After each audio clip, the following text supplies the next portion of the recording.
안녕하십니까?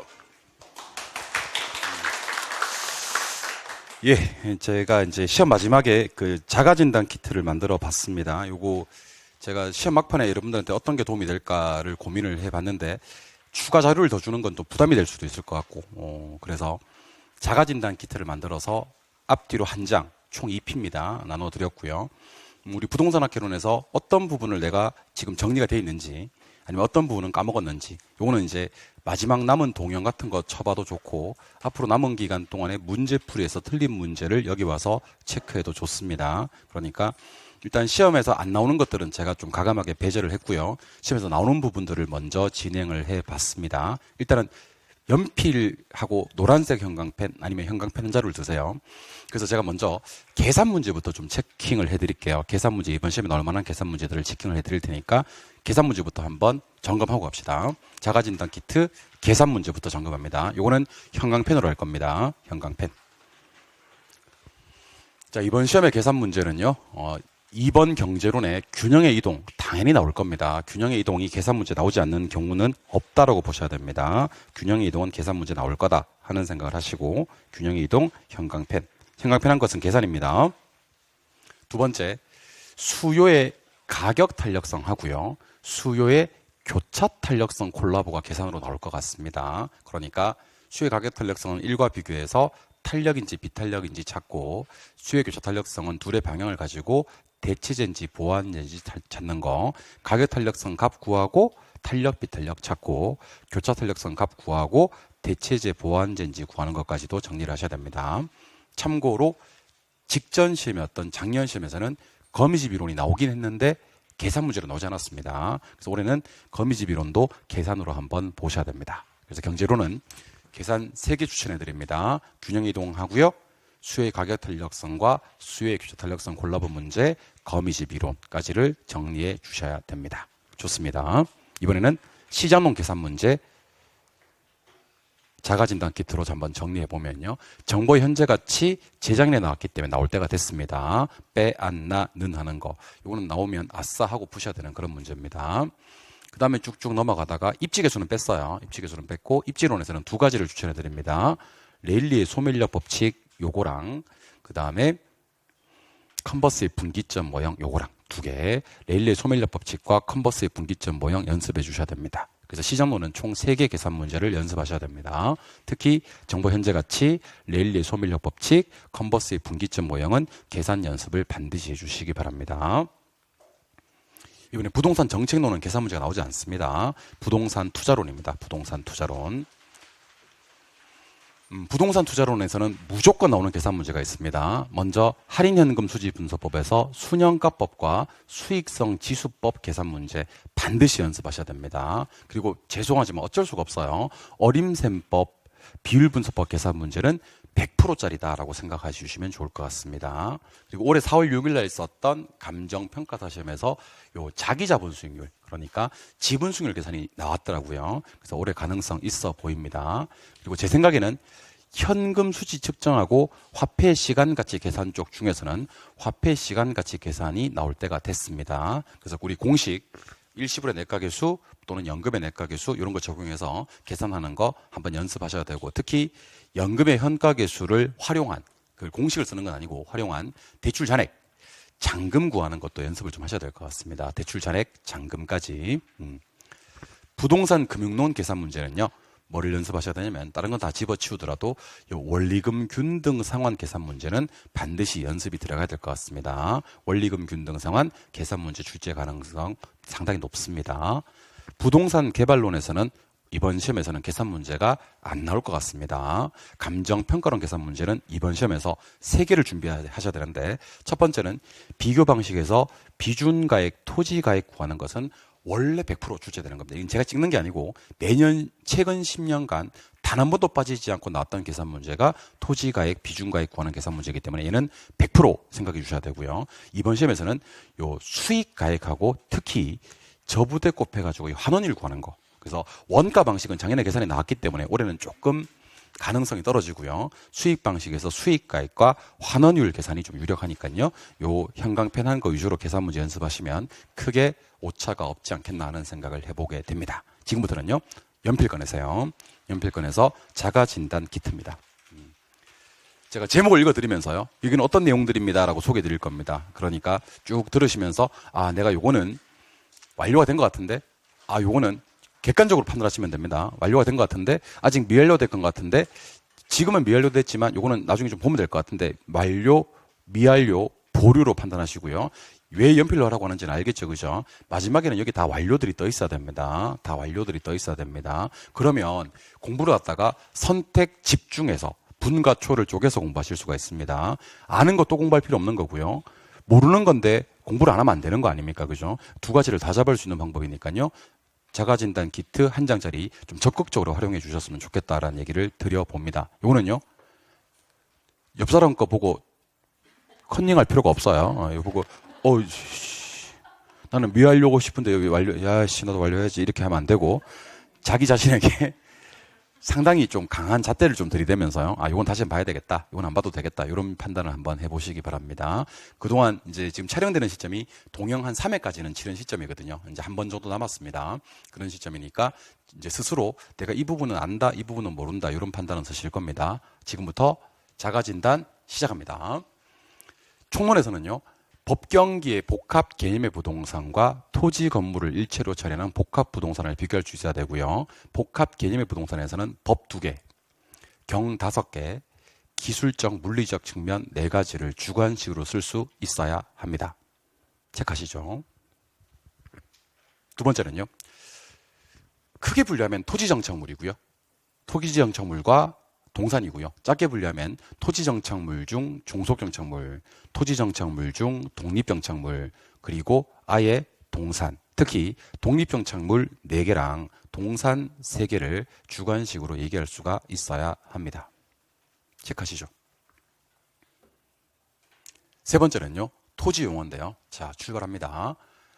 택지, 부지, 후보지, 이행지, 필지, 획지, 나지, 건부지, 공지, 공한지, 휴한지, 유휴지, 법지, 빈지, 소지, 선화지, 포락지, 한계지, 표준지, 표본지, 일단지, 환지, 채비지 중 주관식으로 얘기할 수 없는 게 하나라도 있으면 체크하셔야 됩니다.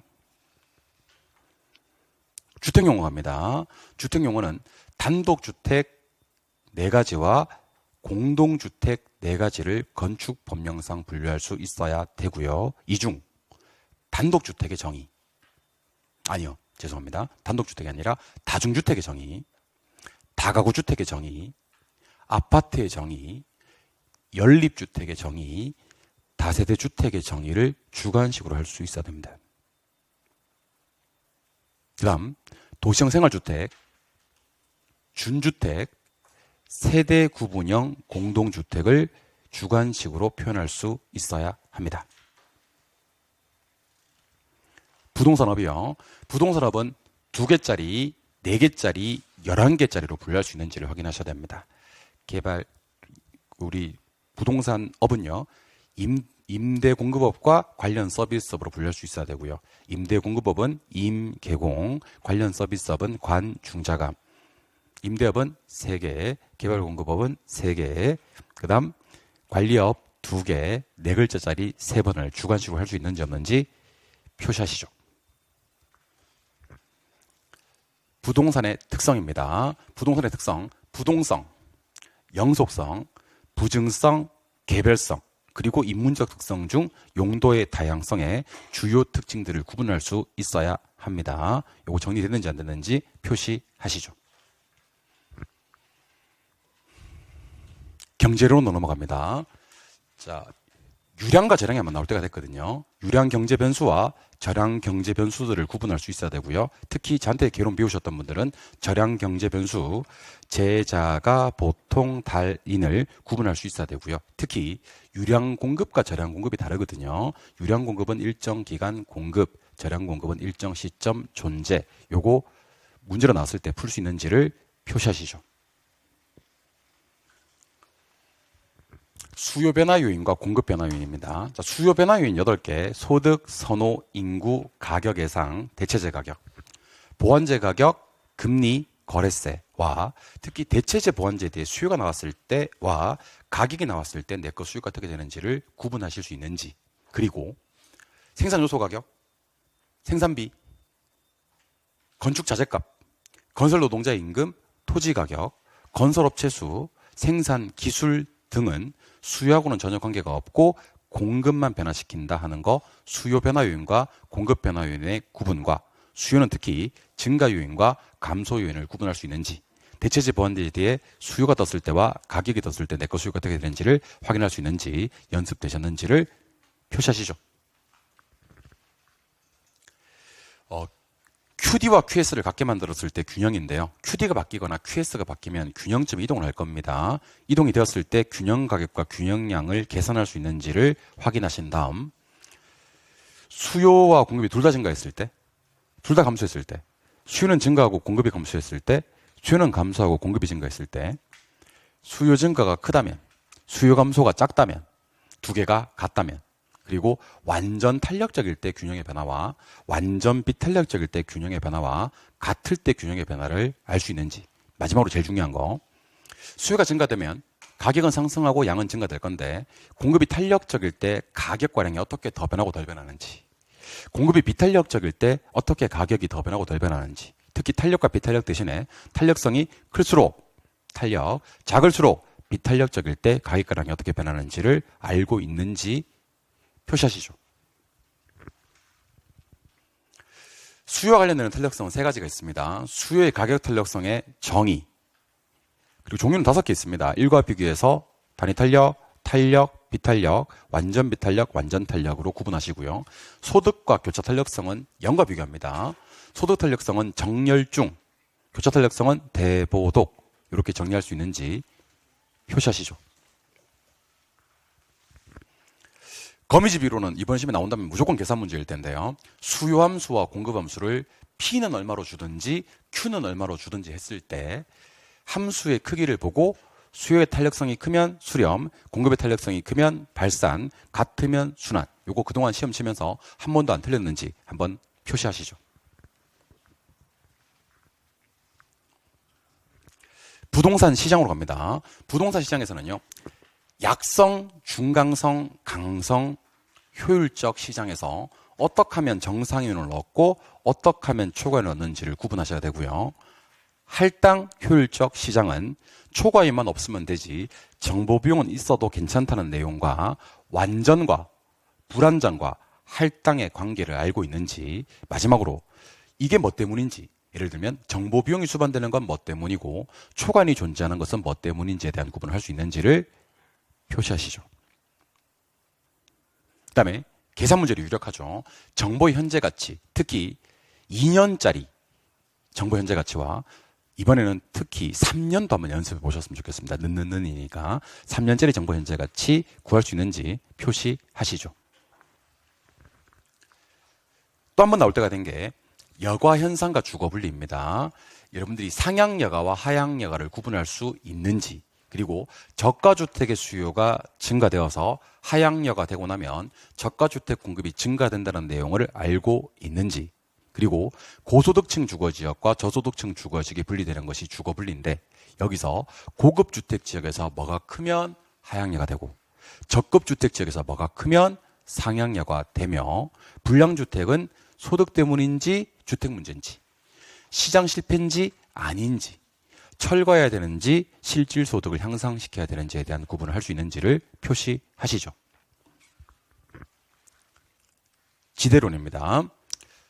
파레토의 경제지대와 마샬의 준지대를 구분할 수 있으며, 리카도의 차익지대설과 마르크스의 절대지대설, 특히 리카도의 차익지대설과 마르크스의 절대지대설은 지대를 잉여로 볼 것인가 비용으로 볼 것인가, 가격이 지대를 결정하느냐 지대가 가격을 결정하느냐까지를 구분할 수 있는지를 확인하셔야 됩니다.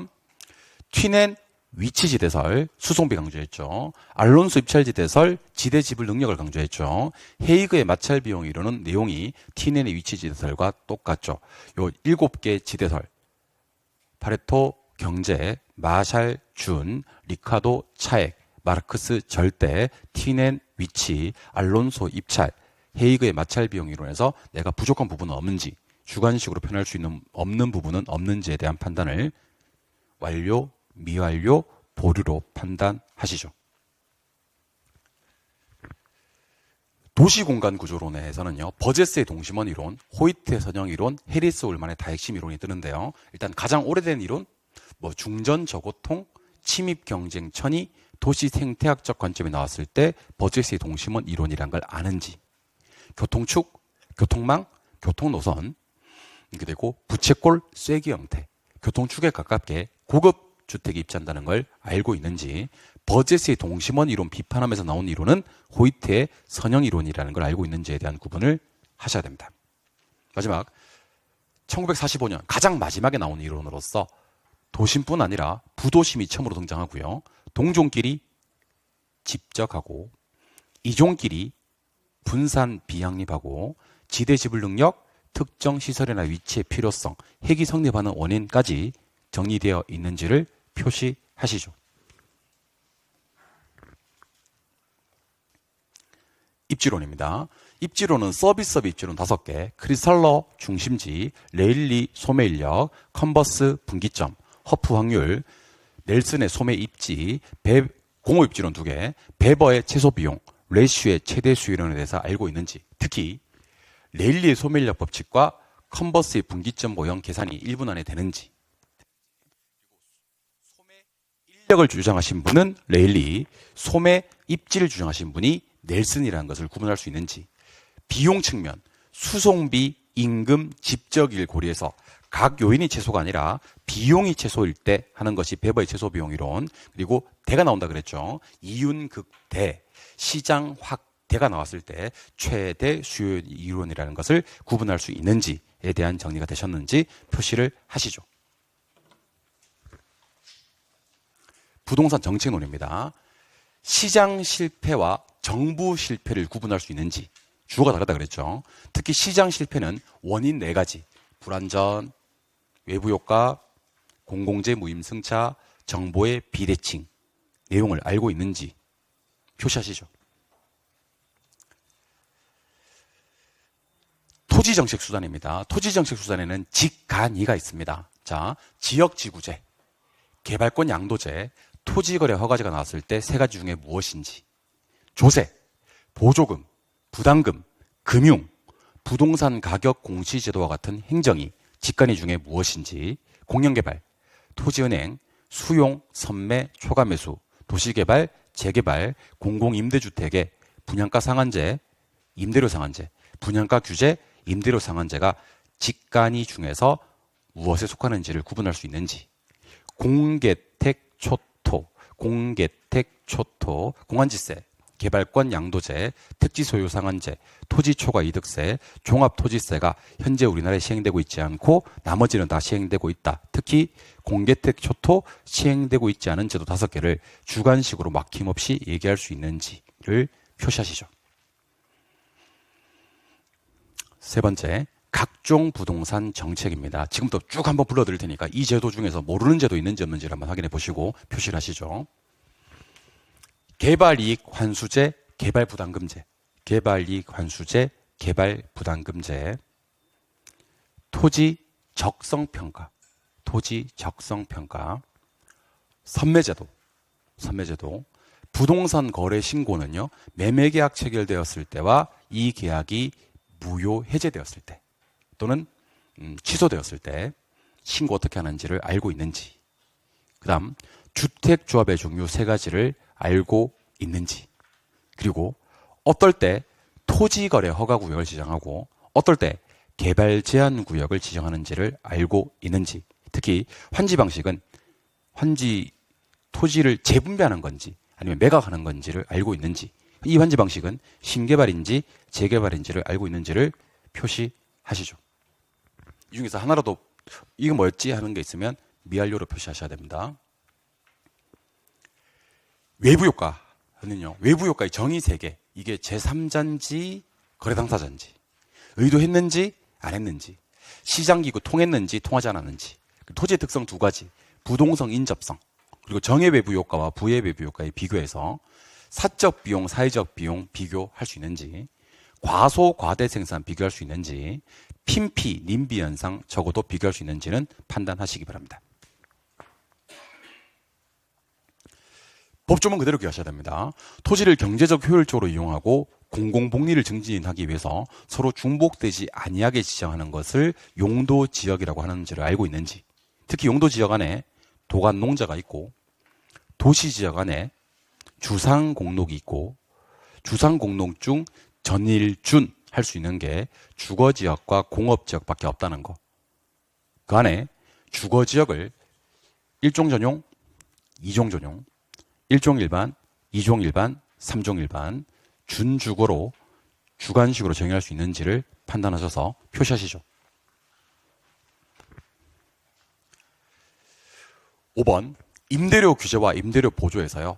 단기에 둘 다 수요가 증가된다는 공통점이 있지만 장기적으로 임대료 규제는 공급 감소, 장기적으로 임대료 보조는 공급 증가. 임대료 규제 나빠요. 임대료 보조 좋아요에 대한 정리가 되어 있는지, 공공임대주택의 종류 8개를 주관식으로 영국행 통장 분기기하고 주요 대상들을 알고 있는지, 특히 장기 전세와 기존 주택 전세가 어떤 차이가 있는지를 표시하시죠. 조세 정책에서는요, 취득 단계에서 내는 국세와 지방세, 보유 단계에서 내는 국세와 지방세, 처분 단계에서 내는 국세 구분하셔야 되고요. 수요가 탄력적이거나 비탄력적일 때 누가 세금 많이 부담하는지, 공급이 탄력적이나 비탄력적일 때 누가 세금 많이 부담하는지, 완전 탄력, 완전 비탄력이 붙을 때 누가 세금 전부 부담하는지에 대한 정리를 하셔야 되고요. 경제적 순손실은 탄력적일수록 커지고 비탄력적일수록 작다라는 내용에 대해서 알고 있는지, 양도세 중과되었을 때 주택 공급 동결 효과가 발생하게 되면 공급이 감소하면서 주택 가격이 상승할 수 있다는 내용을 알고 있는지를 표시하시죠.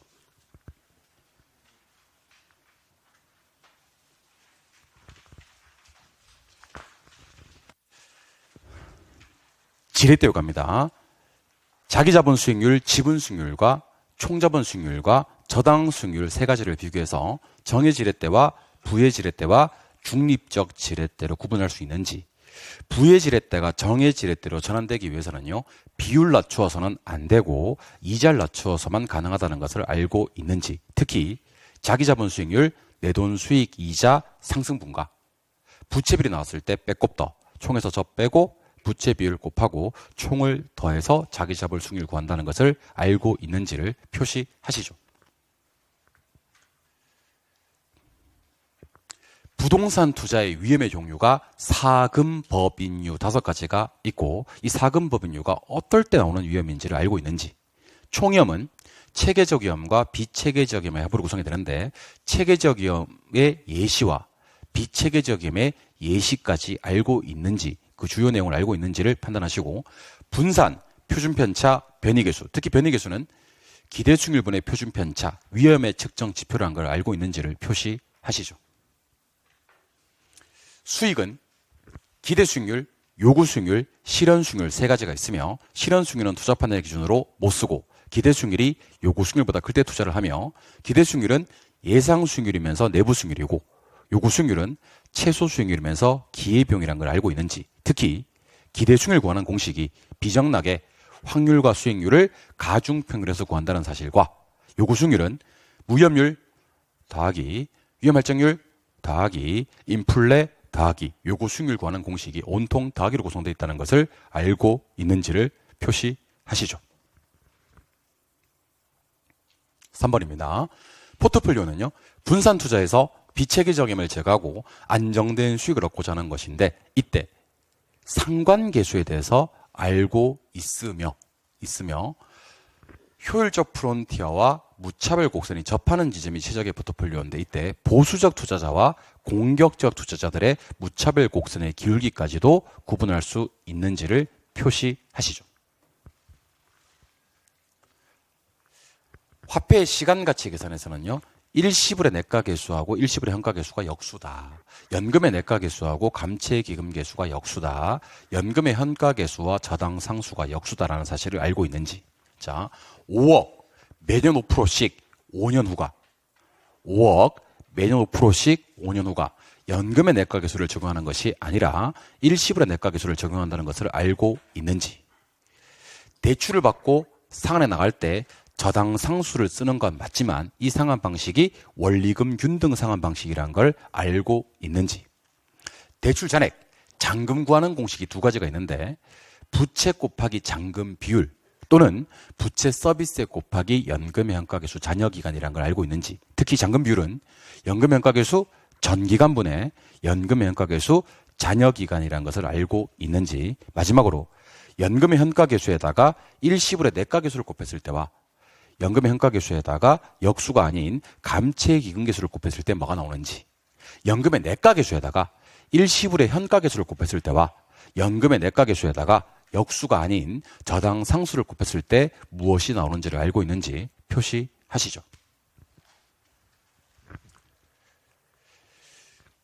현금수지 측정으로 갑니다. 현금수지 측정에서는요, 영업현금 흐름이 가공기, 유영순, 부세, 영세이며 이게 풀문장으로 알고 있는지, 매각현금 흐름이 매매, 순미, 세자세인데 매매, 순미, 세자세를 풀문장으로 표시할 수 있는지, 풀단어로. 특히 영업소득세를 구하는 공식이 순대 더하고 이감 빼고 세율을 곱해서 구하기도 하고 세대원 더하고 감 빼고 세율을 곱해서 구한다는 걸 알고 있는지를 표시하시죠. 화폐 시간 가치를 고려하는 건 할인현금 수지 분소법의 순례지와 현가수 기간법이라는 걸 알고 있는지, 수년가법 빼는 거, 내부승률법 같게 만드는 거, 특히 수년가를 0으로 수익성 지수를 1로 만든다는 거, 수익성 지수 위에 입, 밑에 출, 입을 출로 나눈 값, 출에 대한 입을 알고 있는지, 그리고 특히 투자 결정이 수년가는 0보다 클 때 투자하고 내부 수익률은 요구 수익률보다 클 때 투자하고 수익성 지수가 1보다 클 때 투자를 하지만 수년가법에서는 할인율이나 재투자율로 요구 수익률을 사용하고 내부 수익률법에서는 할인율이나 재투자율로 내부 수익률을 사용하고 수익성 지수법은 할인율이나 재투자율로 요구 수익률을 사용한다는 것과 수년가법과 내부 수익률법의 비교를 할 수 있는지, 특히 수년가법과 수익성 지수법 계산을 할 수 있는지를 표시하시죠. 어림셈법에서 승수법 4가지, 총소득 승수, 순소득 승수, 세전현금 수지 승수, 세후현금 수지 승수의 공식을 알고 있고, 수익률법 3가지, 종합자본환원율, 지분배당률, 세후수익률, 요 3가지 공식을 알고 있는지, 총 7개 공식을 알고 있는지, 특히 순소득 승수의 동의어가 자본의 수기간, 종합자본환원율의 동의어가 총투자수익률, 지분배당률의 동의어가 지분환원율, 세후수익률의 동의어가 세후수익률이라는 걸 알고 있는지, 동의어까지, 공식 동의어까지 알고 있는지 표시하시죠. 비율분석법은요, 4개 공식만 암기할 겁니다. 대부비율과 부채비율의 차이점, 특히 대부비율의 동의어, 융자비율, 저당비율, 대출비율, 담보인정비율, LTV라는 걸 알고 있는지, 대부비율을 줬을 때 부채비율이 얼마가 되는지를 알고 있는지를 표시하셔야 되며, 부채 감당률 구하는 공식과 일과의 비교, 채무불이행률의 공식과 채무불이행률은 클수록 좋은지 작을수록 좋은지에 대한 개념까지가 정리가 되어 있는지를 표시하시죠. 그리고 특히 가운데 있는 부채 감당률 구하는 공식은 상가 대출 가능 금액 구할 때 순부저, 순 나누기, 부채 감당률 나누기, 저당상수에서 대출 금액 구한다는 것과 환원율 구할 때 저부대, 이번엔 곱하기, 저당상수 곱하기, 부채 감당률 곱하기, 대부 비율이라는 걸 알고 있는지를 표시하시죠. 부동산 금융입니다. 부동산 금융론에서는 지분금융 5개, 신조리, 증펀의 보통주 정도와 부채금융은 그 외인데요. 저당금융, 신탁금융, 주택상환사채, 자산유동화 기업엄 A, B, CP, 프로젝트 파이낸싱 PF, 주택저당증권 MBS, 자산유동화증권 ABS가 부채증권이라는 걸 알고 있는지, 신주, 인수권부사채, 전환사채, 상환, 우선주, 후순위 대출 이런 것들이 메자닌 금융이라는 걸 알고 있는지, 지분금융, 부채금융, 메자닌금융에 대한 구분이 확실히 되어 있는지를 표시하시죠. 자금의 상환 방법 중에서는요, 원금균 등산에서 주는 게 3가지 있거든요.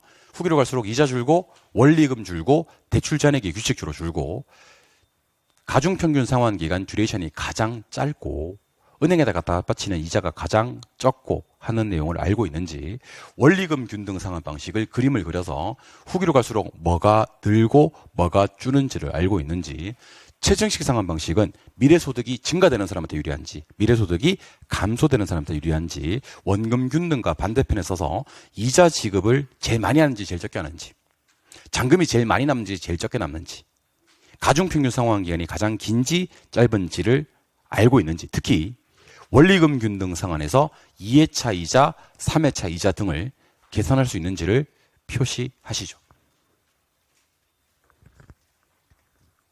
한국주택금융공사의 주택연금, 특히 주택연금에서 주택연금의 대상이 되는 거 안 되는 거, 예컨대 주거용 오피스텔은 되는지 안 되는지, 업무용 오피스텔은 되는지 안 되는지, 공시가격 12억 초과는 되는지 안 되는지, 12억 이하만 되는지 이런 판단을 하셔야 되고요. 후기로 갈수록 잔고가 느는지 주는지, 대출기간의 경감에 따라서, 주택가격이 하락했을 때 누가 위험 부담을 하는지, 마지막으로 초과 지급된 금액을 법적 상속인이 상환하는지 안 하는지에 대한 내용을 알고 있는지를 판단하셔야 될 것 같습니다. 표시하시죠.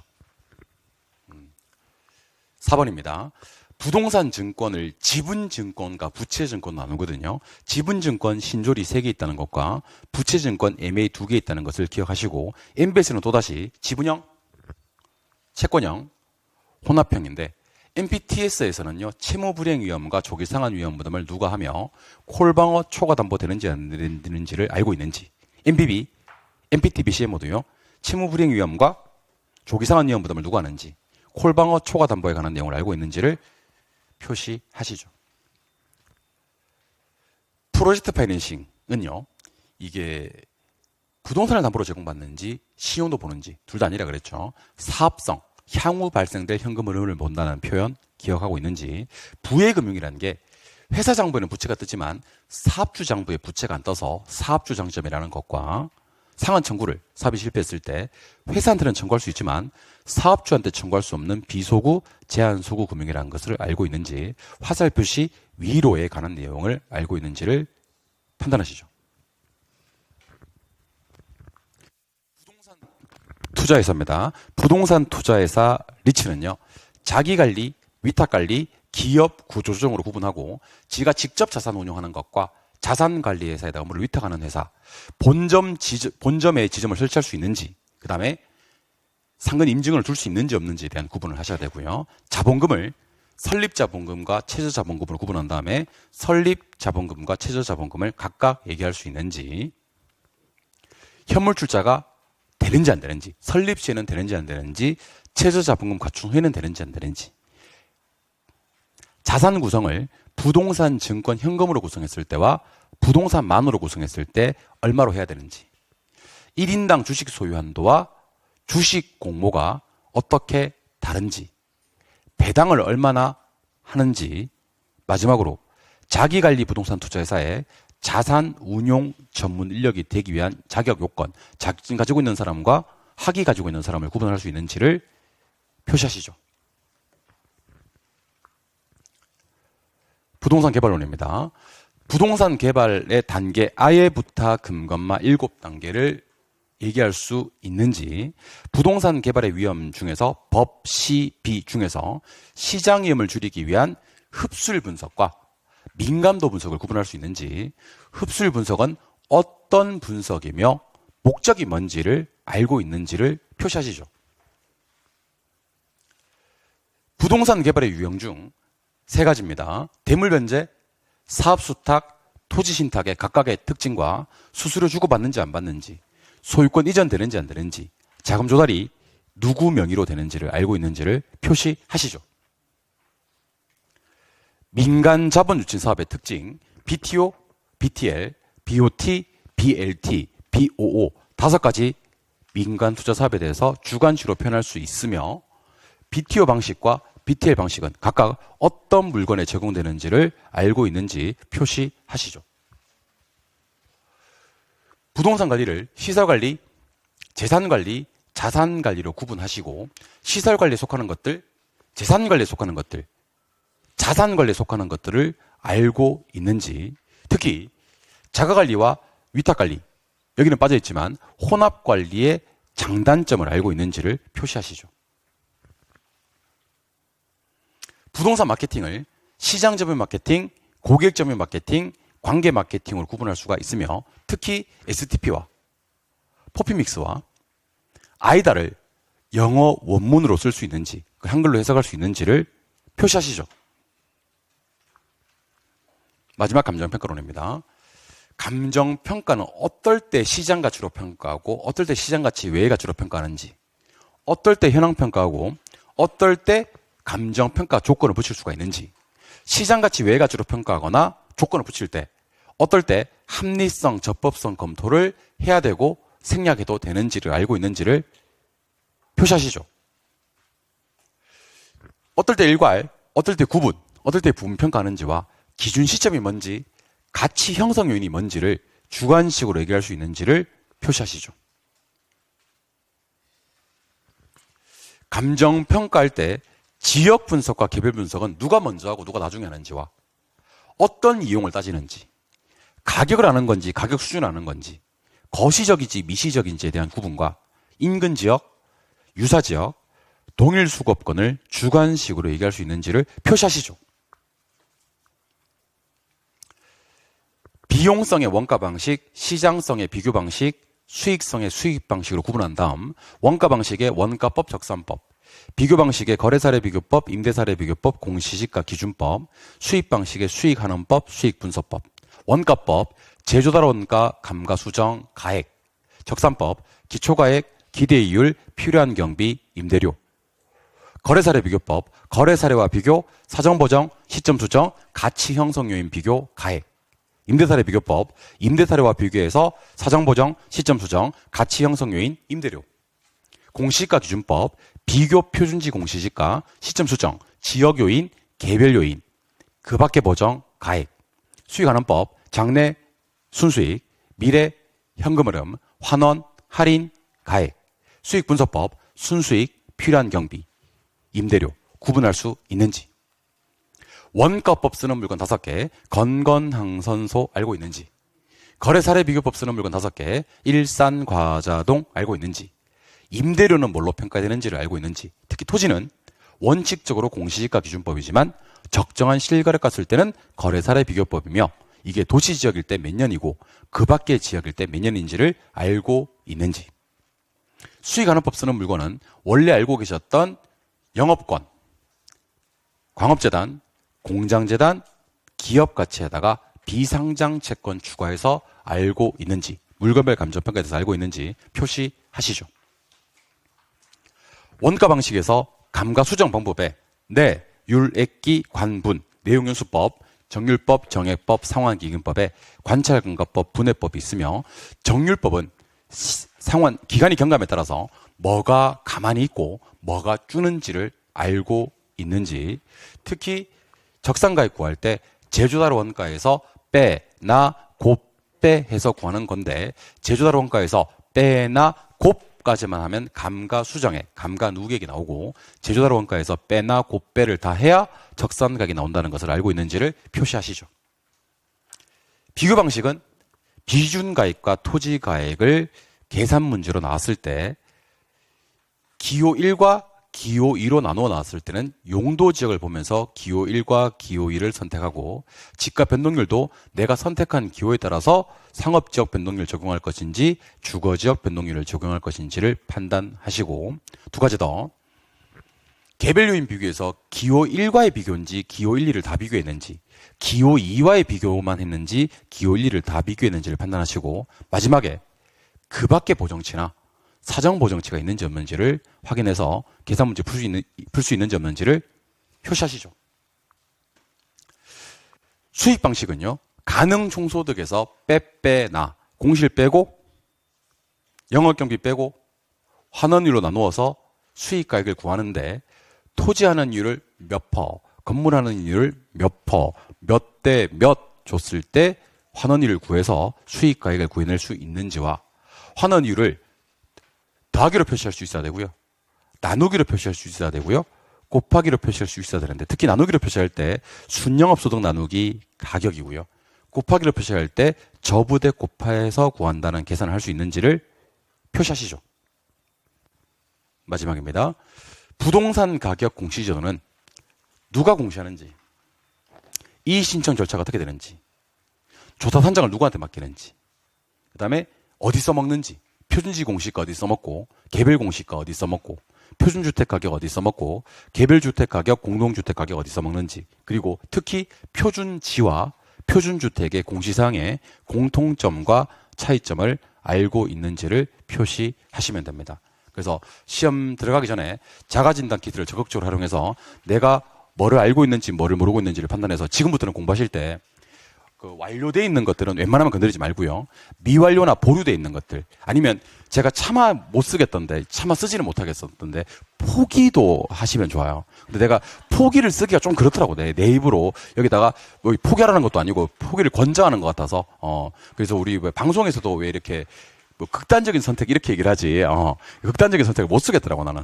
그래서 포기란 말을 쓸 수가 없어서 일단 저는 자가진단 키트에 넣지 않았는데 혹시 그것도 방법이 될 수 있으니까 요 파트에서는 내가 너무 힘들다 싶으면 포기하는 부분들이 있으면 포기도 한번 넣어서 기억을 하시면 좋을 것 같습니다. 자가진단 키트 앞으로 시험이 얼마 안 남았으니까 시험장 갈 때까지 키트에 표시되어 있는 내용 위주로 해서 부동산 학교로만 복습하신다 하는 생각을 하시고 내가 뭘 알고 있는지 뭘 모르고 있는지 부디 시험장 들어가기 전날 밤에는요 모든 내용에 완료가 떠 있었기를 소망합니다. 아시겠죠? 예, 고생 많이 하셨고 자가진단 키트 남은 기간 적극적으로 활용해서 분과 초를 쪼개 쓰시는 시간을 효율적으로 쓰시는 우리 수험생들이 되시면 좋을 것 같습니다. 영상을 들으시는 분들도 좋은 결과 있으시기를 바라봅니다. 자가진단 키트 영상 마무리하도록 하겠습니다. 수고하셨습니다. 예.